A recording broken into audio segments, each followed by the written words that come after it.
목사님이 상당히 바둑을 좋아하셨습니다. 여러분들 중에도 혹시 바둑을 좋아하시는 분이 있습니까?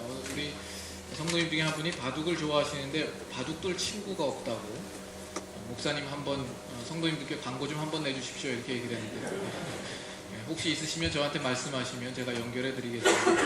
근데 이 목사님이 아주 바둑을 좋아해서 틈만 나면 기원에 가서 바둑을 두시는 거예요.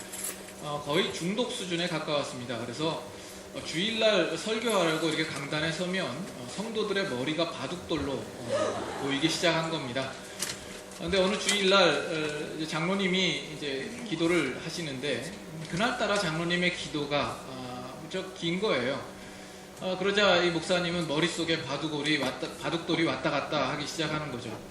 그러다 마침내 이 장로님이 예수님의 이름으로 기도합니다. 기도를 끝맺었습니다. 그러자 이 목사님이 자기도 모르게 아다리 하고 외쳤답니다. 그 고등학교 때 친구들 중에 이렇게 당구에 재미에 들려서 아주 당구에 빠지는 친구들이 하는 이야기를 들어보면 앞에서 선생님이 가르칠 때의 그 칠판이 당구 다이로 보이고 앞에 앉는 학생의 머리가 당구공으로 보이기 시작해서 3쿠션 길을 이렇게 그려보기도 하고 그런다라는 그런 간증을 들은 적이 있습니다. 또 한때는 그 테트리스가 아주 유행과 붐을 일으킬 때가 있습니다. 그럴 때 제 친구 중에는 기도하려고 눈을 감으면 위에서 불락들이 이렇게 막 떨어진다라고 이야기를 하면서 아주 놀라운 환상을 보는 그런 친구들이 있었던 것도 알고 있습니다. 여러분들은 한 주간 복잡한 삶을 살다가 오늘 이 자리에 오셨죠. 이 자리 가운데도 여러분의 머리에서 떠나지 않는 무엇이 있을지도 모르겠습니다. 그러나 이 시간은 우리가 하나님께로만 집중하고 골똘하는 시간입니다. 우리 마음 가운데 있는 다른 복잡한 마음들을 일단 내려놓고 이 시간만큼은 우리가 하나님의 말씀에 집중할 수 있는 그런 시간이 될 수 있기를 바랍니다. 우리 인간은 내가 모르면 안 배웠다라고 이야기를 하고 설명을 해도 모르면 중요하지 않다라고 이야기하는 습성이 있습니다. 여러분들이 이 고등학교 때나 학창시절에 수학 시간에 선생님이 물어보면 모르면 일단 아직 안 배웠어요, 아직 진도 안 나갔어요 라고 대답을 하고 선생님이 설명을 해주는데 어려워서 이해하기가 힘들면 나중에 사회 나가서 아무짝에도 쓸모없는 것을 왜 가르치나 이렇게 불평을 합니다. 왜 그렇습니까? 그것이 그렇게 생각하는 것이 우리의 마음에 편하기 때문입니다. 근데 여러분, 우리들의 신앙생활도 비슷하게 가고 있지 않나 생각을 합니다. 진리의 내용들에 대하여서 이야기를 하면 그것을 모르면 안 배웠다라고 이야기를 하고 지금까지 이것을 누구도 문제 삼지 않았다라고 여러분들은 마음에 생각을 합니다. 신앙에 좀 더 깊이 있는 진리의 내용들을 가지고 여러분들에게 이야기를 드리면 나는 이미 알만한 것은 다 안다, 내가 지금까지 알고 있고 경험한 것으로만도 충분하다 이야기를 하고 이거 몰라도 천국 가는데 아무런 지장이 없다라고 생각을 하는 것이죠. 우리는 항상 우리의 마음에 편한 대로 생각을 합니다. 신앙생활도 그렇게 편하게 신앙생활을 하고 싶은 것이죠. 그러자 우리의 마음 가운데는 더 이상 더 알고자 하는 마음들이 없는 것입니다. 이 하나님의 말씀 앞에 정말 솔직하고 진지하게 자기 자신을 내비추어 보이면서 벌거벗은 모습으로 자신을 돌아보고 더욱 거룩함과 경건함과 신앙의 성숙된 참된 신자의 자리로 가는 일에 있어서 우리는 더 이상 사모함이 없는 것이죠. 그래서인지 오늘날 교회에 출석하는 많은 성도들, 신자들의 모습을 보면 그 신앙이 단순하기 짝이 없습니다. 아주 가볍고 그 신앙의 깊이가 얕고 무늬만 신앙인 그런 모습들을 많이 하고 있는 것이죠. 내가 알 수 있는 것은 이미 다 알았기 때문에 더 이상 알 필요가 없다라고 스스로 만족하면서 신앙생활을 하기도 하고 나는 예수를 믿고 있고 난 지금 당장 죽어도 천국 갈 확신이 있다라는 것으로 이미 신앙은 다 끝나버린 것으로 생각을 하게 되는 것이죠. 그러나 정말 그렇습니까? 여러분들의 신앙은 지금 정당하고 올바른 길을 가고 있습니까? 여러분들의 신앙은 정말 올바른 방향 속에 지금 놓여져 있습니다. 우리는 사칙 연산을 할 수 있습니다. 더하기 빼기 나누기 곱셈을 다 할 수 있습니다. 그러나 방정식을 좀 못하고 미적분을 잘 못한다고 해서 그것이 우리의 살아가는데 크게 지장이 없습니다. 이것과 같이 성경 안에 있는 진리의 내용도 우리가 알아도 그만, 모르도 그만인, 몰라도 그만인 그런 정도의 것입니다. 여러분의 신앙이 근본부터 잘못되었을 수 있고 내가 잘못된 일에 지금도 힘을 쏟고 있다라는 그런 만에 하나 그런 생각은 혹시 안 해보십니까? 우리가 하나님의 말씀을 들여다볼 때마다 그런 생각을 해보아야 합니다. 내가 정말 신앙이라는 것을 옳게 가지고 있는가? 이것이 정말 성경에서 나에게 요구하는 것이고 하나님께서 우리에게 주시고자 하는 신앙의 모습인가 하는 부분들을 정말 진지하게 고민하면서 그 말씀을 바라볼 수 있어야 합니다. 오늘 나누는 말씀을 통하여서도 여러분들이 다시 한번 확인해 볼 수 있기를 바랍니다. 성경에 보면 이 복음서에 예수님께서 행하신 수많은 기적과 능력들이 있습니다. 이 복음서를 볼 때 어떤 사건을 우리가 이해할 때는 비교적 이해하기가 수월합니다. 그러나 오늘 이 요한복음을 보면 이 요한복음에는 어떤 사건이 있은 후에 그 다음에 예수님께서 독백으로 많은 내용들을 가르치는 내용들이 나옵니다. 그 내용들은 상당히 심오하고 어떤 면에서는 우리의 이해보다 차원이 높습니다. 그러나 그 내용들은 우리의 신앙을 좀 더 본질적이고 핵심적으로 인도하는 아주 중요한 내용들입니다. 그래서 예수 그리스도에 대하여, 진리에 대하여, 복음에 대하여서 우리가 알고 있다라고 생각했는데 또 다른 새로운 것이 나오게 되고 이미 다 내가 알았다고 생각하는 곳에서 또 있고 하는 그런 느낌을 받습니다. 우리가 그냥 대충 요한복음을 읽어가면 모르고 지나쳤을 만한 그런 내용들이 계속해서 새롭게 솟아나는 어떤 그런 느낌을 받습니다. 여러분 제가 지금 하는 이 설교가 그냥 나오는 설교라고 생각하지 마십시오. 여러분들 중에는 제가 이렇게 편하게 이야기를 하니까 이 설교가 쉬워 보이고 참 목사님들은 별로 고생하지 않고 힘들이지 않고 살아간다라고 생각하시는 분들이 의외로 많이 있다라는 것을 느낍니다.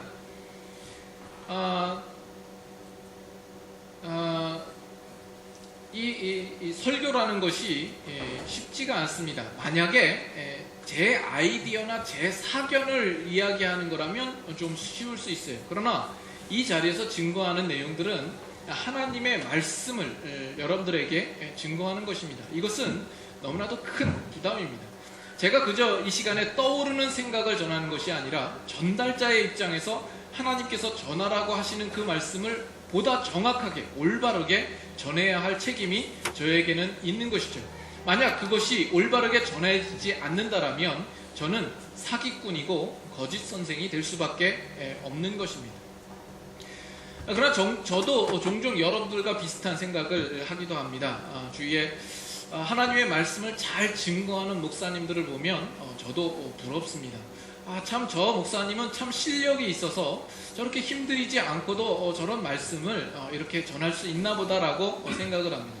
그러나 제가 가지고 있는 착각일지 모르죠. 또 어쩌면 정말 실력 있는 목사님이실지도 모르겠습니다. 그러나 저는 저를 누구보다 잘 알잖아요. 저는 실력 있는 목사는 아닙니다. 저는 하나님의 말씀을 붙들고 씨름하면서 부지런히 연구하고 기도하고 낑낑대야 이렇게 한 주 설교를 준비해서 이 자리에서 여러분들에게 말씀을 나눌 수 있는 그런 실력 없는 목사입니다. 어떤 경우는 하나님의 말씀을 가지고 여러분과 나눌 말씀을 묵상을 하면 갈피를 잡을 수 없을 때가 있어요. 도대체 이 말씀이 무엇을 말씀하시고자 하는 이야기인가? 어디서 돌파구를 찾아야 하고 또 어떻게 연결이 되는 말씀인가 도저히 알 수 없을 때가 많이 있습니다. 여러 번 있습니다. 그러면 제가 호소하는 대상이 두 대상이 있습니다. 한 분은 물론 하나님이시고요. 또 다른 한 분은 제 와이프입니다. 사람으로서 유일하게 제가 호소하는 대상이 제 아내입니다. 제 아내에게 이번 주 말씀은 너무 어려운 말씀인 것 같아. 어떻게 전해야 할지 모르겠네 라고 이야기를 하면 제 아내에게서 돌아오는 반응은 항상 똑같습니다. 들고 파. 나올 때까지 파. 그래서 저는 종종 한석봉의 어머니와 같이 살고 있는 느낌을 받을 때가 한두 번이 아닙니다. 불을 끄거라. 나는 떡을 썰 테니 당신은 성경을 파거라. 뭐 이런 식으로. 그러나 이미 다 판 것 같은데 그런데 정말 파다 보면 거기서 새로운 샘솟는 어떤 말씀들을 발견하게 되는 것이죠. 이미 다 안 것이라고 생각을 하고 이미 뽑을 만큼 뽑았다라고 생각하는데 그 말씀 속에서 정말 본질적이고 중요한 메시지가 나오더라는 겁니다. 그렇게 한 주 한 주 준비되어서 결국 제가 이 자리에 서게 되는 것입니다. 정말 매 주마다 성령님의 조명하심을 저는 느끼고 매 주마다 정말 기적을 체험하면서 이 자리에 서게 됩니다. 그래서 오늘 이 말씀도 이 요한복음 오늘 말씀으로 시작해서 요한복음 5장 그 마지막까지 원래는 이 한 주 설교에 다 한번 다루려고 마음을 먹었었더랬습니다. 그러나 말씀을 보면 볼수록 그것이 그 내용이 너무나도 놀랍고 생각했던 것보다 너무나 크기가 큰 것입니다. 그래서 두 주로 나눠서 말씀을 전하려고 했었습니다만 그 두 주도 벅차게 생각이 되어서 지금은 3주에 걸쳐서 이 5장을 마무리 지으려고 생각을 합니다. 그래서 오늘 여러분들과 나누는 이 말씀은 앞으로 5장 후반부에 나눌 말씀의 전초전에 불과합니다. 사실은 그 뒤에 나눌 말씀들이 더 기대가 되고 더 기다려집니다. 그래서 오늘 말씀을 들으신 여러분들은 다음 주, 다다음 주에 꼭 나오실 수 있기를 바랍니다. 지난 1, 2월 동안 이 시카고의 날씨가 아주 춥고 또 주말마다 눈이 와서 그 주일마다 이렇게 빠지시는 분들이 여럿 있으셨습니다만 이제 3월도 되고 날씨도 따뜻했으니까 꼭 나오시길 바라고 혹시라도 추워지거나 눈이 오거나 비가 오거나 스톰이 일거나 천재지변이 일더라도 전쟁이 나고 지구종말이 오더라도 여러분 다음 주에 꼭 오시기 바랍니다. 그럴수록 더우셔야 됩니다. 그만큼 시급한 말씀이기 때문에 그렇습니다. 서론이 길었습니다만 오늘 말씀을 생각해 보도록 하죠. 예수님께서는 지금 유대인들과의 대화 가운데 자신이 하나님 아버지 아들 되심에 대한 이야기를 계속하고 있습니다. 지금 지난주에 말씀드렸듯이 유대인들은 어떤 면에선 예수님에게 자신들이 이해할 수 있고 납득할 수 있는 어떤 예수님의 하나님의 아들됨의 대답을 듣기를 원하는 거죠. 그러나 우리가 지난주에 살펴보았듯이 예수님은 이 세상에 인간이 가지는 이해와 납득과 논리와 방법으로서 그 일들을 증명하지 않으십니다. 왜냐하면 그 일들은 우리가 생각할 수 있는 것보다 차원이 높은 문제이기 때문에 그렇습니다. 그러나 예수님이 말씀하시기를 나는 요한보다 큰 증거가 있다. 그 큰 증거는 무엇이라고 이야기를 했습니까? 예수님이 행하신 어떤 기적과 능력이 아니라 예수 그리스도가 지실 십자가와 그 부활이라 말씀했습니다. 결국 예수님은 십자가와 부활을 통하여서 하나님 아버지의 아들 되심을 분명하게 증거하시는 것입니다. 그래서 요한복음 2장으로 한번 가보시죠. 오늘도 말씀을 좀 여러 곳 한번 우리가 좀 살펴보아야 합니다. 말씀을 가까이 하시고 같이 말씀을 찾아가면서 보도록 하죠. 요한복음 2장 21절 요한복음 2장 21절 보시면 그러나 예수는 성전된 자기 육체를 가리켜 말씀하신 것이라. 22절 다 같이 읽습니다. 죽은 자 가운데서 살아나신 후에야 제자들이 이 말씀하신 것을 기억하고 성경과 예수께서 하신 말씀을 믿었더라. 이 제자들이 죽은 자 가운데서 살아나신 후에 이 제자들도 눈이 떠져서 예수 그리스도를 밝히 볼 수 있게 되었던 것이죠. 예수 그리스도가 누구이신지, 왜 이 땅에 오셔야 했는지, 그동안 예수님께서 하신 말씀들과 그가 행하신 사역에 어떤 의미가 있었는지, 그리고 그 예수가 바로 하나님 아버지의 아들 되심에 대하여서 분명한 확신과 믿음을 가질 수 있게 되었더라는 것입니다.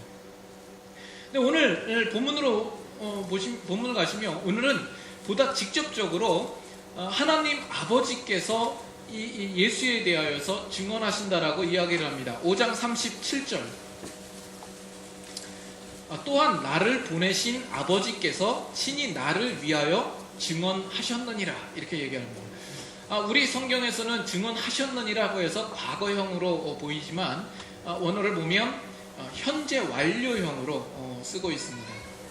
그리고 나서 이 유대인들이 가지고 있는 문제점들을 지적합니다. 세 가지를 지적합니다. 이 세 가지는 여러분들께서 좀 염두에서 기억해 두시면 좋겠습니다. 그 세 가지는 뭐냐 하면 37절에 너희는 아무 때에도 그 음성을 듣지 못하였고 그 형상을, 두 번째로 그 형상을 보지 못하였고, 세 번째로 그 말씀이 너희 속에 거하지 아니하였다라는 것입니다. 지금 이 유대인들에 대하여서 이야기하실 때에도 현재 완료형으로 쓰고 있습니다. 너희가 어느 때에도 그 음성을 들어오지 않았고 형상을 보아오지 않았고, 그리고 그래서 지금 너희의 안에 말씀이 거하지 않는다라는 겁니다.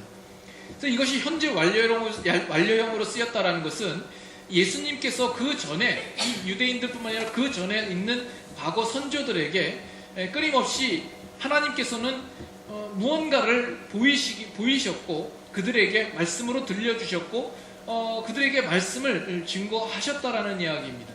그런데 이 유대인들은 그 어떤 것도 들은 적이 없고 본 적이 없고 그렇기 때문에 지금 그 말씀이 그들 안에 거하지 않고 있다라는 이야기입니다. 이 내용을 보았을 때 다른 성경 구절이 떠오릅니다.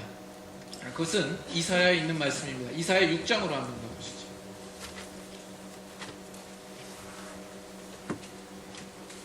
이사야 6장 8절, 구약성경 974페이지. 이사야 6장 8절. 내가 또 주의 목소리를 들으니 주께서 이르시되 내가 누구를 보내며 누가 우리를 위하여 갈고 하시니 그때 내가 이르되 내가 여기 있나이다 나를 보내셔서 하였더니 여호와께서 이르시되 가서 이 백성에게 이르기를 너희가 듣기는 들어도 깨닫지 못할 것이요 보기는 보아도 알지 못하리라 하여. 10절 다 같이 읽습니다. 이 백성의 마음을 둔하게 하며 그들의 귀가 막히고 그들의 눈이 감기게 하라. 염려하건대 그들이 눈으로 보고 귀로 듣고 마음으로 깨닫고 다시 돌아와 고침을 받을까 하노라 하시기로. 지금 하나님께서 이사야 선지자를 세워서 보내시는 그런 과정입니다. 예전에 기억하실지 모르겠습니다만 이 구절로 자세하게 성경에 있는 내용들을 살폈던 그런 적이 있습니다.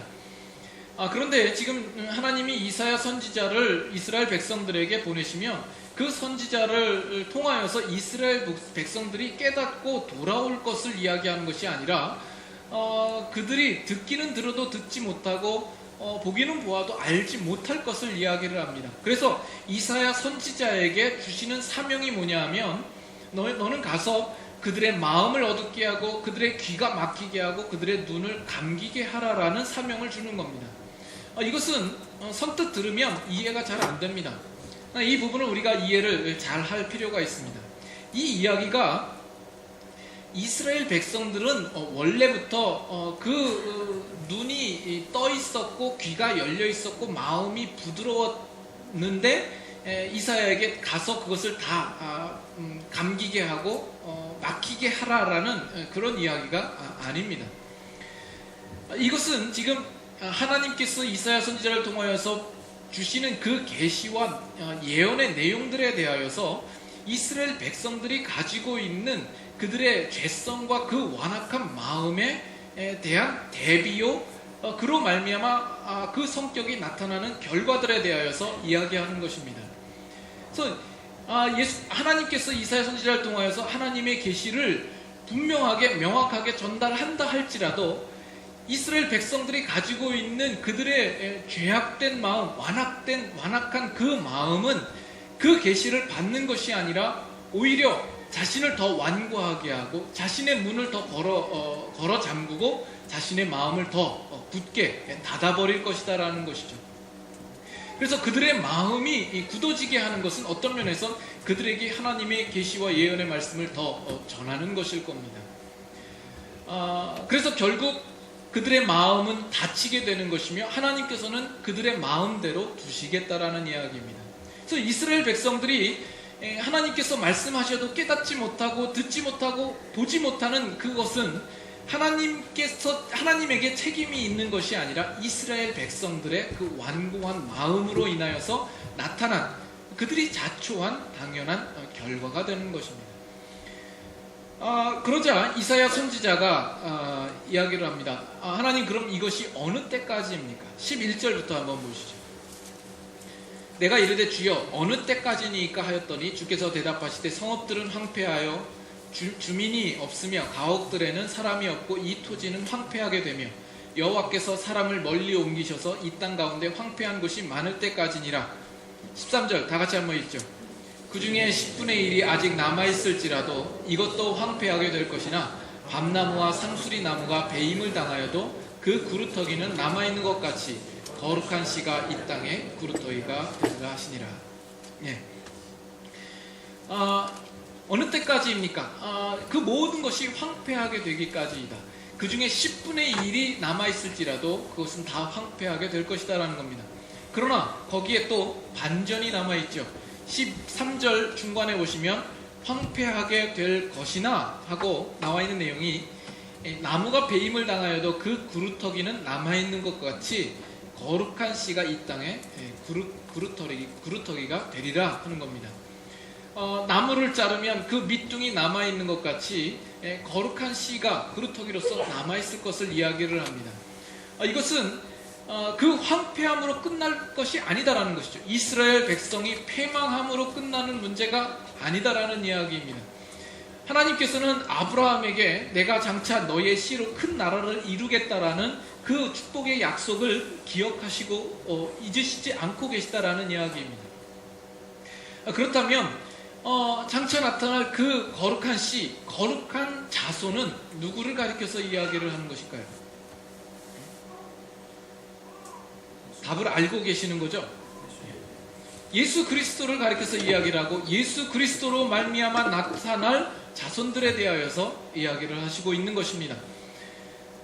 그러면 우리가 유추해 볼 수 있습니다. 지금 이스라엘 백성들은 그 마음이 둔하여지고 귀가 막히고 눈이 감겨져 있습니다. 그래서 보지 못하고 듣지 못합니다. 그러나 거룩한 씨가 나와서 거룩한 자손들은 그 일에 대하여서 분명히 보고 또 듣고 마음으로 깨닫는 그 일들이 일어나게 되지 않겠습니까? 그렇죠? 히브리서 1장을 보겠습니다.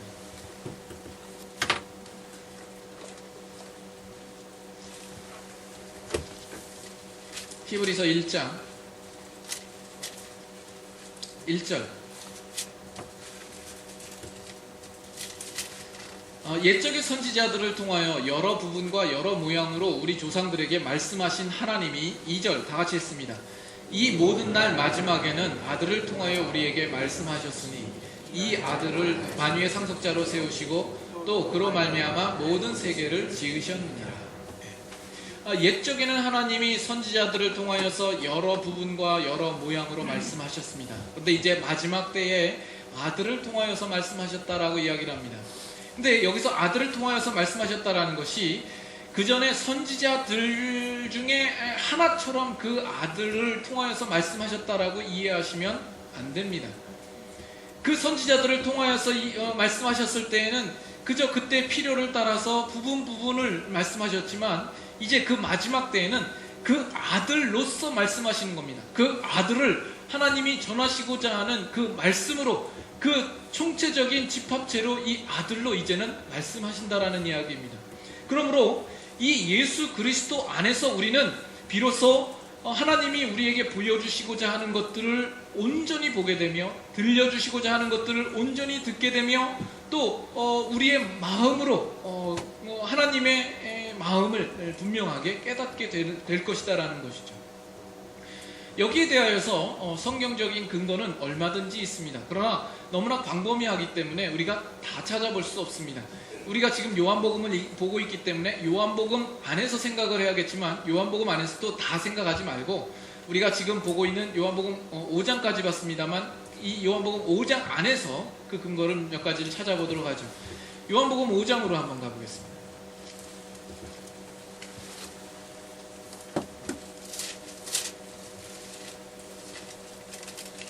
요한복음 5장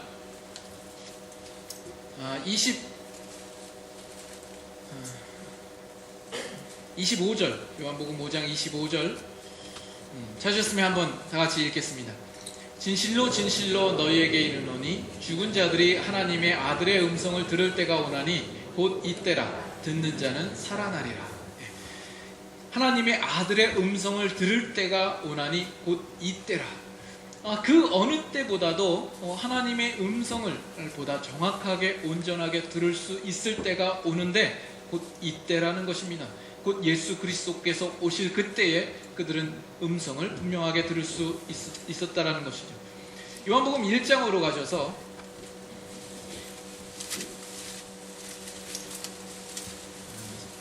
(1장 18절) 우리가 너무나도 자주 보았던 말씀이죠. 그래도 한번 같이 읽겠습니다. 본래 하나님을 본 사람이 없으되 아버지 품속에 있는 독생하신 하나님이 나타내셨느니라. 본래 하나님을 본 사람이 없습니다. 그런데 독생하신 하나님이 우리에게 나타내십니다. 그 예수 그리스도를 통하여서 우리가 보지 못했던 하나님의 형상을 우리는 비로소 볼 수 있게 되는 것입니다. 그리고 예수님께서 오셨을 때에 자신을 참 빛이라고 말씀을 하십니다. 생명의 빛으로 오셨습니다. 이 빛은 우리의 시각과 관련되는 것입니다. 우리는 그 예수를 분명히 바라볼 수 있게 되는 때가 된 것이죠.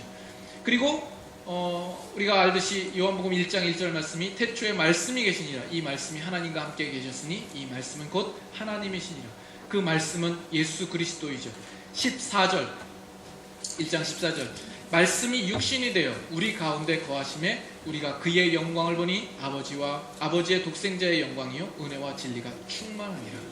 그 말씀이 육신이 되어 이제 우리 가운데 거하시게 된 것입니다.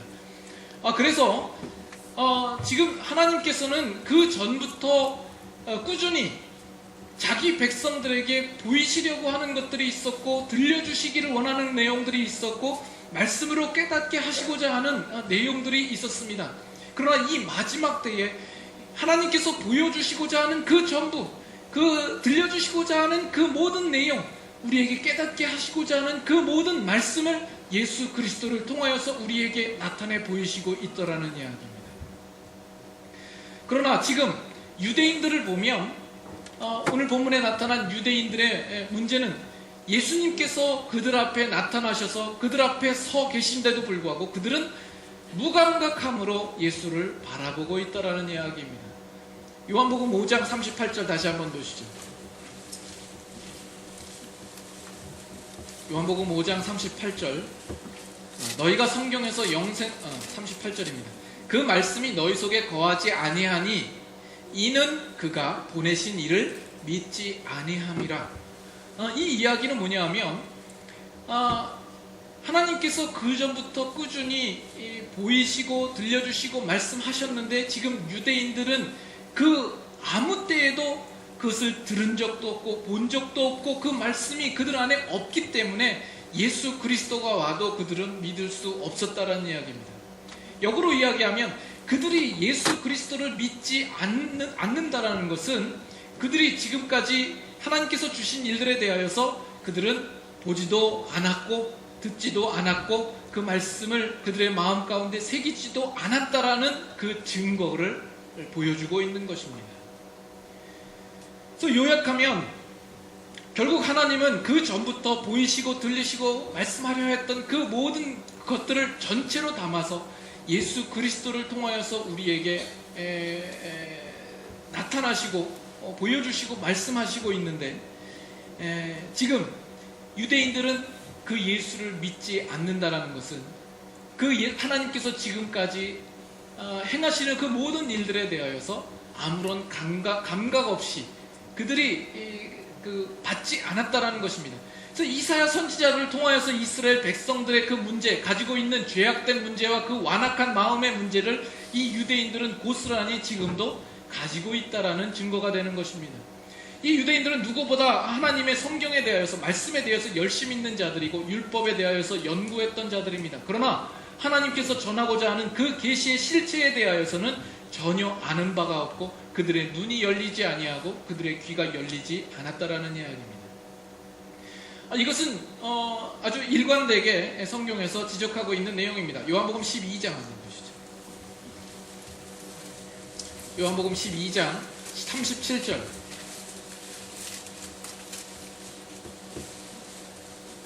요한복음 12장 37절. 이렇게 많은 표적을 그들 앞에서 행하셨으나 그를 믿지 아니하니 이는 선지자 이사야의 말씀을 이루려 하심이라. 이르되 주여 우리에게서 들은 바를 누가 믿었으며 주의 팔이 누구에게서 나타났나이까 하였더라. 그들이 능히 믿지 못한 것은 이 때문이니 곧 이사야가 다시 일렀으되, 같이 한번 읽을까요?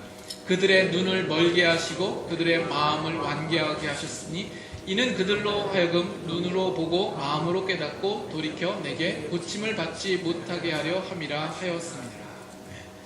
이 유대인들이 가지고 있는 그들의 마음의 고집스러움과 완악함의 문제인 것입니다. 결국 유대인의 이 마음이 예수 그리스도를 십자가에 못 박히게까지 이르게 하는 것이죠. 그 증거가 고린도전서 2장입니다. 고린도전서 2장.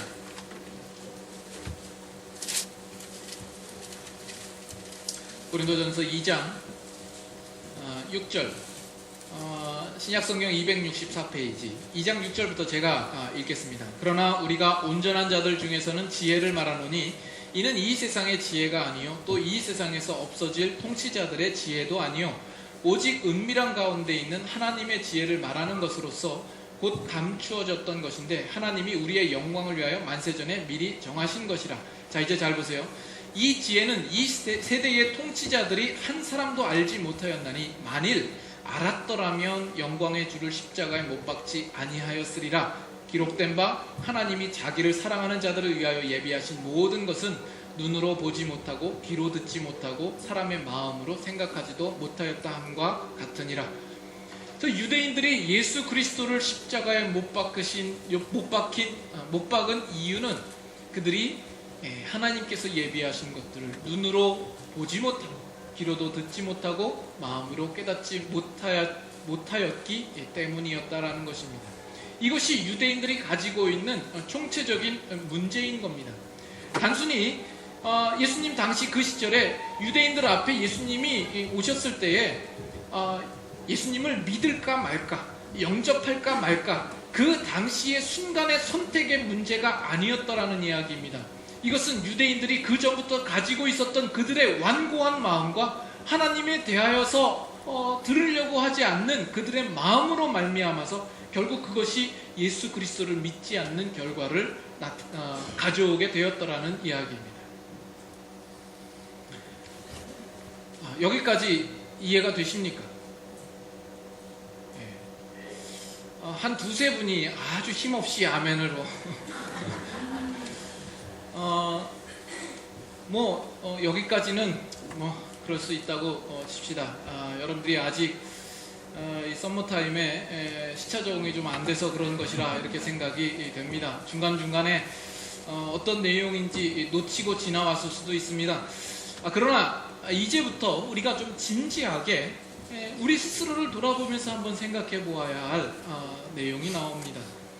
오늘 여러분들은 어떤가 하는 겁니다. 여러분들은 이 유대인들과 어떻게 다릅니까? 여러분들은 예수 그리스도를 알고 이 자리에 나왔습니다. 여러분들은 이 자리에 어떻게 나오시게 된 것입니까? 여러분들이 유대인들보다 더 나은 것이 있습니까? 우리가 유대인들보다 못하면 못했지 더 나은 것은 없습니다. 우리도 역시 죄인들이요. 우리는 인간으로서 그 마음에 완악한 마음을 가지고서 우리 스스로 하나님을 알 수도 없을 뿐만 아니라 우리가 보지도 못하고 듣지도 못하는 존재였습니다. 그런데 우리가 어떻게 오늘 이 자리에 올 수 있게 된 것입니까? 여러분들이 고린도전서 2장을 펴 계시니까 고린도전서 2장 10절을 한번 보시죠. 한번 같이 읽겠습니다. 오직 하나님이 성령으로 이것을 우리에게 보이셨으니 성령은 모든 것 곧 하나님의 기쁜 것까지도 통달하시느니라. 하나님의 영 성령이 우리에게 이것을 보이셨다라고 이야기를 합니다. 우리가 보지 못했던 그것을 성령을 통하여서 우리는 비로소 보게 되고 비로소 듣게 되고 비로소 깨닫게 되고 예수 그리스도를 알게 되는 것이죠. 그래서 이것을 성경은 은혜라 이야기를 합니다. 우리는 그 은혜에 감사할 뿐이죠. 자, 근데 여기서부터가 문제입니다. 지금 우리는 은혜로 구원을 받았고 나는 예수님을 믿고 있다. 여기서 끝날 문제가 아닙니다. 보통은 여러분들의 신앙은 여기서 끝나 있습니다. 나는 예수님을 믿게 되었고 하나님의 은혜로 내 눈이 떠졌고 예수님을 나는 알고 있어. 그래서 그 은혜를 받은 것에 대해서 감사하고 여러분들은 다행스럽게 여기고 이제 아무 일이 없는 것처럼 룰루랄라 신앙생활을 하고 계시는 것이죠. 그러나 우리 한 구절 더 봅시다. 2장 12절을 한번 보세요.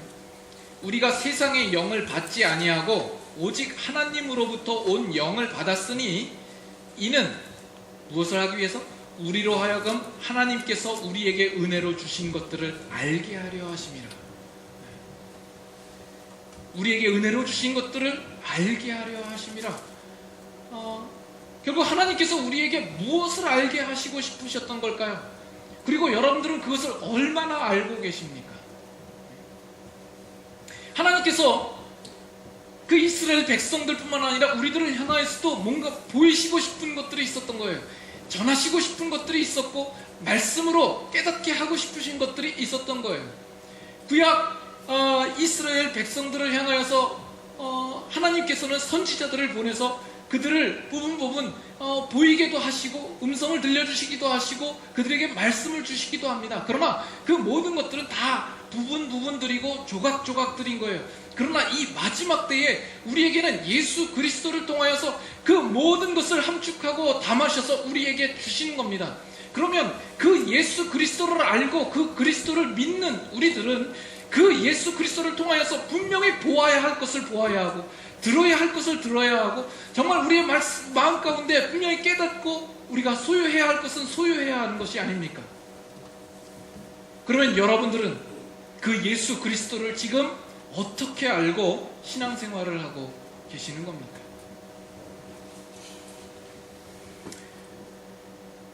우리는 유대인들처럼 예수님을 반대하지 않습니다. 예수님을 죽이려 하지 않습니다. 분명 우리는 유대인들과는 다른 존재입니다. 다른 사람이 되었습니다. 우리는 예수 그리스도를 알고 믿는 것이죠.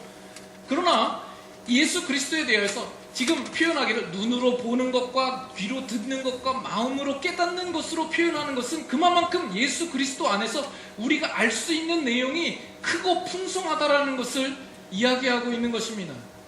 우리가 이 예수를 내가 인정한다, 동의한다, 나는 믿는다라는 그 대답으로서는 만족할 만한 대답이 될 수가 없는 것이다라는 거예요.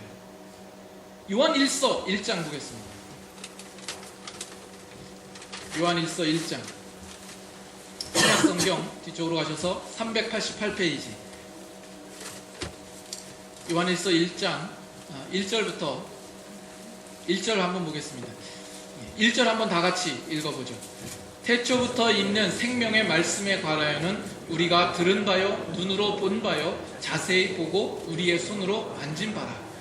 지금 사도 요한이 예수 그리스도를 소개하면서 어떻게 소개하고 있는가 주의 깊게 보세요. 그 생명의 말씀에 관하여서는 우리가 들은 바요 눈으로 본 바요 자세히 보고 우리의 손으로 만진 바라 이야기를 합니다. 그리고 2절에 이 생명이 나타내신 바 된지라 이 영원한 생명을 우리가 보았고 증언하여 우리에게 전하노니 이는 아버지와 함께 계시다가 우리에게 나타내신 바 된 이시니라. 정말 그 예수를 보고 그것을 증언하기를 원하는 거죠. 그는 하나님께서 하나님과 함께 계시다가 우리에게 나타내신 분이라는 겁니다. 3절에 우리가 보고 들은 바를 너희에게도 전함은 너희로 우리와 사귐이 있게 하려 함이니 우리의 사귐은 아버지와 그의 아들 예수 그리스도와 더불어 누림이라. 우리가 이것을 쓰면 우리의 기쁨이 충만하게 하려 함이라. 지금 이 사도 요한이 우리에게 예수 그리스도를 소개하는 이 부분은 정보적이 아닙니다. 지식적이 아닙니다. 정적인 예수 그리스도를 이야기하는 것이 아닙니다. 상당히 실제적이고 상당히 현실적이고 감각적으로 예수 그리스도를 전하고 싶어 하는 것을 여러분 보이십니까?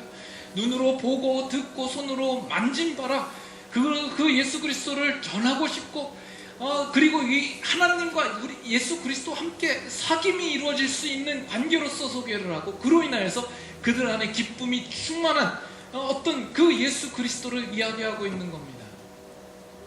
오늘 신앙생활을 하고 있는 여러분들은 그 예수 그리스도를 어떻게 알고 있느냐라는 겁니다. 그 예수 그리스도를 보고 계십니까? 그 음성을 듣는 것과 같고 그분을 만진 것과 같고 여러분의 마음 가운데 그 깨달음으로 그 예수 그리스도를 정말 풍성하게 알고 계십니까?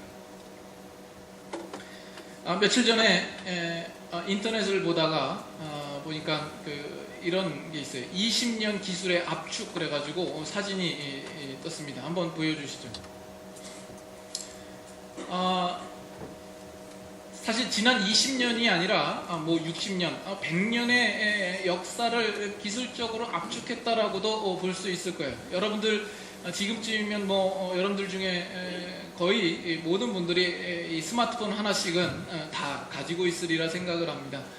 이 스마트폰 안에 정말 그 과거에 가졌던 라디오, TV, 오디오, 전축, 오디오랑 전축이랑 같은 거, 카세트, 카메라, 비디오 카메라, 디스크, 컴퓨터 이런 것 할 것 없이 정말 이 스마트폰 안에 아주 집약돼가지고 그 모든 것이 다 들어있지 않습니까? 아주 우리 테크놀로지의 결정체로서 그것이 우리의 손에 이 작은 크기로 우리에게 들려지게 된 것 아닙니까?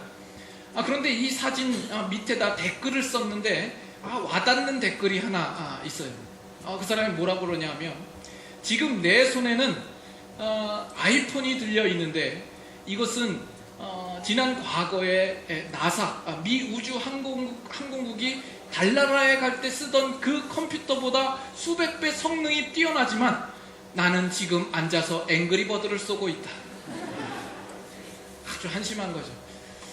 여러분들이 혹시 또 앵그리버드는 뭔가 이런 생각하시는 분 있습니까? 그런 분들은 셀폰을 주로 전화기와 알람 외에는 쓰는 일이 없는 그런 분들이라 생각이 됩니다.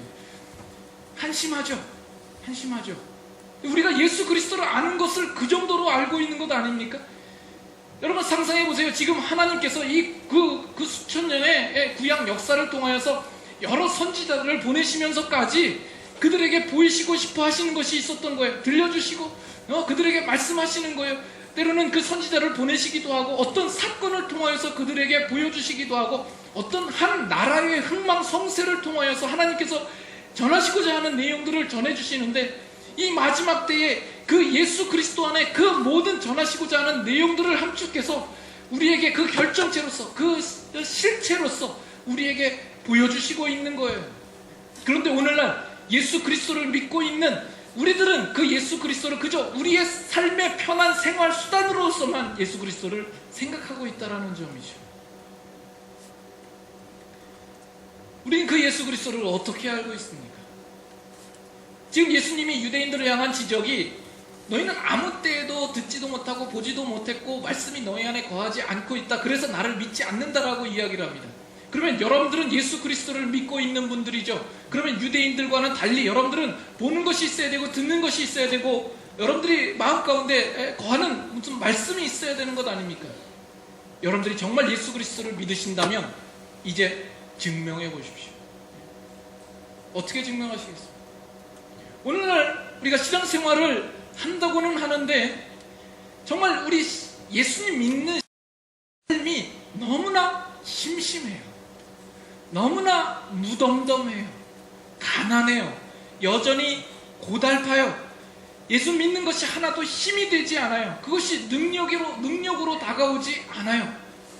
예수님 믿는 그 감격과 기쁨에 대하여서 설명을 하면 그저 그냥 행주를 짜듯이 짜내야지 그저 한두 가지 나올까 말까. 10년 전에 어떤 집회에 참석해서 눈물 흘렸던 그 일, 그때 뜨거웠던 그 감정을 떠올리는 것이 전부예요. 우리에게 전해주신 복음이 그 정도입니까? 예수님을 우리에게 보내주심으로써 우리에게 주고자 하는 내용이 결코 겨우 그 정도입니까? 우리는 얼마나 예수 그리스도를 올바로 알고 있는 겁니까? 여러분, 지난주에 제자반에서도 함께 잠깐 나눴던 비슷한 이야기인데, 여러분, 다이아몬드 중에 이 세상에서 지금 현재 가장 큰 다이아몬드가 몇 캐럿 정도 되리라고 생각합니까? 물론 아시는 분이 없겠죠. 545캐럿이라고 합니다. 잠깐 사진 보여주시죠. 이것이 그 다이아몬드입니다. 지금 세상에서 제일 큰 다이아몬드로 지금 알려져 있습니다. 여러분, 이 다이아몬드가 얼마나 가치가 있겠습니까? 그죠? 뭐 1, 2캐럿 정도의 다이아몬드를 산다고 해도 1, 2천 불 드는데 이건 얼마나 가치가 예? 1, 2만 불이에요? 그렇게 비싸요? 언제 올랐지? 네. 그런데 이 다이아몬드 같으면 얼마나 비싸겠습니까? 정말 이 다이아몬드가 가치 있겠다. 여러분 생각하시죠? 이 다이아몬드에 그만한 가치가 있는 일에 대하여서 여러분 동의하시죠? 여러분 믿으시죠? 믿으십니다. 그렇죠? 강요하는 게 아니라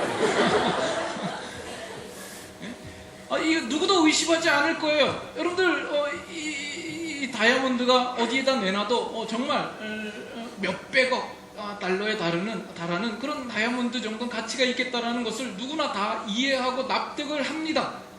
그러나 우리가 가지고 있는 문제는 뭐냐면 이 다이아몬드를 우리는 지금 소유하고 있지 못하고 있다라는 거죠. 이것을 우리가 우리의 것으로 소유하고 있지 못하기 때문에 이것이 하나도 힘이 되지 않고 기쁨이 되지 않는 거예요. 이것을 소유한 자라면 이 세상에 그 어떤 것도 부러워하지 않게 되지 않을 것 아닙니까? 이 세상에서 가장 부유한 자가 바로 나라는 생각을 가질 것 아닙니까? 근데 예수 그리스도를 우리가 알아도 우리는 그렇게 알고 있는 게, 우리의 믿음이라는 것은 그저 예수 그리스도에 대한 동의예요. 수긍이에요. 인정이에요. 예수 그리스도 가치 있지. 나의 구원자이지. 얼마든지 말할 수 있어요. 그러나 그 예수 그리스도가 정작 내 마음 가운데 소유로 들어와 있지 않은 거예요. 그래서 예수 그리스도가 우리의 신앙생활에 힘이 되지 않는 거예요. 전혀 영향력이 없는 거예요. 예수를 만난 적이 없는 거예요. 예수 그리스도를 알기는 그저 천국 가기 위한 티켓이나 수단 정도죠. 천국은 가야 되니까 그냥 예수님과 통성명하고 안면을 익혀주는 정도이지, 정말 그 예수 그리스도를 여러분들의 가장 가치 있는 분으로서 알고 있느냐라는 거예요. 참 이상한 것은 이겁니다. 지금 유대인들은 그 예수 그리스도를 믿지 않고 있어요. 그래서 보지 못하고 깨닫지 못하고 듣지 못합니다. 여러분들은 예수 그리스도를 믿었다라고 이야기를 하니까 유대인들과는 분명히 다른 사람들일 건데, 정말 예수를 보고 듣고 정말 그 말씀으로 마음 가운데 두고 예수를 소유한 자다운 삶이 보이지 않는 거예요. 그것이 이상한 거예요. 어떤 상태입니까? 눈이 뜨다가 만 상태? 실눈을 뜨고 보고 있는 건가요? 귀가 들릴랑 말랑하고 말씀이 들어왔다 나갔다 하는 그런 상태에 있습니까? 성경은 우리의 신앙에 대하여서 그렇게 우리를 그렇게 신앙을 이야기하는 법은 없습니다. 여러분 솔직하게 한번 자신에게 물어보시죠. 여러분들은 예수 그리스도를 정말 알고 있습니까? 예수 그리스도를 만난 분입니까? 여러분을 진지하게 돌아보시고 여러분의 신앙을 필요하다면 처음부터 다시 시작하는 마음으로 하시기 바랍니다. 다시 한번 되짚어 보셔야 됩니다. 우리의 믿음의 문제, 우리의 구원의 문제, 신앙의 문제 처음부터 다시 한번 짚어봐야 됩니다. 내가 모태신앙이고 내가 신앙의 경력이 얼마나 되고 얼마나 경험이 있고 교회에서 직분이 뭐고 이것은 하나도 중요한 문제가 아닙니다. 그것이 우리의 신앙을 증명해낼 수도 없는 것입니다. 여러분의 신앙에 대하여서 여러분들 정말 여러분들이 지금까지 포장했던 그 그럴듯한 포장들을 다 벗어 던지고 벌거벗은 그 모습으로 하나님의 말씀 앞에 또 예수 그리스도 앞에 여러분 자신을 내어놓아 보셔야 됩니다. 결국 오늘도 결론은 예수 그리스도입니다. 늘 뭘 얘기를 해도 다 같은 결론이니까 여러분들 생각하기에 참 별 볼 일 없다, 목사님이 좀 무식해 보이고 억지스러워 보이고 뭐 할 말이 없나 보다 라고 생각을 할지 모르겠습니다. 그러나 저는 상관없습니다. 성경에서 말하고자 하는 것은 바로 예수 그리스도이기 때문에 그렇습니다. 이 요한복음에서 이 요한서도가 드러내고 싶어 하는 것은 바로 예수 그리스도이기 때문에 그렇습니다. 오히려 이것을 이상하게 여기는 그 사람이 이상한 겁니다. 아직 예수 그리스도를 모르는 것입니다. 맞습니다, 목사님. 정말 예수밖에 없습니다 라고 고백하는 자가 정말 그 예수 그리스도를 아는 자라 할 것입니다. 예수 그리스도를 정말 만난 자요, 경험한 자라면 정말 입에 침이 마르도록 예수 그리스도를 더 이야기하고 싶을 것이고 예수 그리스도에 관하여서 함께 대화 나누는 그 대화가 즐거울 것입니다. 여러분, 예수 그리스도를 소유하셨습니까? 우리 함께 찬양하겠습니다.